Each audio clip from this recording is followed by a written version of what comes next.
Media Center with our top field qualifying leader, Antron Brown. Antron, that was quite a run out there. Tell us a little bit about the track conditions coming into the second session there, setting that track record. Well, after the first session, the track was definitely, it had some teeth in it. The first session, we actually went on a good run, and we came back and we just wanted to improve upon it. And we definitely wanted to run lower than a 77. We wanted to run a low 70, but the track was so good, it had such great teeth on it that it sucked some of the tune-up out the race car on the starting line. We actually went slower in 60 foot into the 330 than our first run. But it made it up everywhere else down the track because Brian and Mark, they gave it that 1-2 power punch, and it definitely picked up the mile an hour to half track and out the back half and made up numbers there. So that's how we were able to improve. And but we were definitely wanting to shoot for a lower ET than that, but it still feels good to sneak out there with that number one, especially when you have two cars left like J.R. Todd and Richie Crampton, the way those cars have been running. And you saw Cleta right in front of us drop that 77 with a 3, and we're like, all right.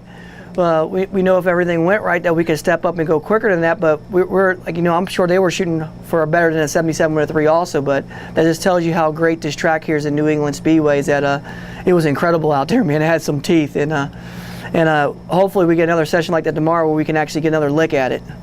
If you would have got those first half numbers, what do you think it could have been? Oh, I mean, we were shooting for like a 74 out there. Honestly, that's what we're shooting for, and Brian and Mark, they put that. I know that's what they put the car on to run like we ran in Atlanta when we ran a 74, and we just need a little bit more early. You know what I mean? So with the track being so tight, that's why you saw a lot of guys out there shake, because some of them shook. Could have been because, like, a lot of people think they were too fast, but it could have been that it just sucked so much out of it, it dropped their tune-up down a little bit and took some out of it where they couldn't get it going. You know what I mean? And it wore some clutch that lap, and that tells you that's a good indication telling you how good the track is when it wears clutch, because it just made the tires hook, and something has to give, and it gave in the clutch department. So we won't underestimate that again. But it feels real good for our Mako Toyota's U.S. Army team just to get another number one qualifier this year. We have one so far. This is our second one so far, and hopefully we can hold on to it tomorrow and take it into race day with us. Antron, do you think the track will retain that bite tomorrow and Sunday?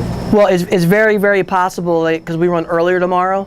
So if we can run earlier before the track gets a lot of heat in it, like the 5 o'clock run today, where it was a little warm when we got to run, the track was still warm, but it got tight. It was already tight. The rubber wasn't greasy or slick, because even though you're in the sun, out here you feel that cool breeze in the air, even though the sun's out. That's what keeps all the temperatures down and keeps the track so good here, I think. And I know for sure, because that track was real good when you saw a funny car run a 405 first lick out there.